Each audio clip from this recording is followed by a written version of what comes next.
На 28 октомври годинава јавните обвинители ќе гласаат за избор на нов шеф на обвинителството за гонење организиран криминал и корупција, по истекот на мандатот на актуелниот Ислам Абази. Информацијата ја потврди и од Советот на јавни обвинители. Постапката за избор ќе биде објавена во службен вестник, пошто кандидатите ќе имаат рок од 15 дена за поднесување на пријавите.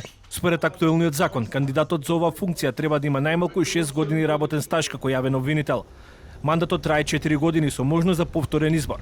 Ова законска определба останува во сила и покрај предлог законот за јавното обвинителство, кој е во собранинска процедура, но не може да биде донесен поради недостиг на двотретинско мнозинство. Предлог законот предвидува мандатот на шефот на обвинителството да трае 6 години, без можност за реизбор. Новиот шеф ќе го наследи Ислам Абази, кој на претходниот избор беше избран од 4 пријавени кандидати. Абази ја доби функцијата, но неговиот избор најде на реакции во јавноста, особено откако беа објавени фотографии на кои тој е во друштво на членови на семејството на лидерот на Дуј Али Ахмети. Обвинителството за гонење организиран криминал и корупција во изминатиот период беше предмет на критики од страна на владеачката ВМРО-ДПМНЕ, особено по одлуката за запирање на постапката за набавка на мазут. Во предметот беа осомничени Радко Капушевски и Јасмир Јаховски, син на пратеникот од редовите на Дуј, Исмел Јаховски.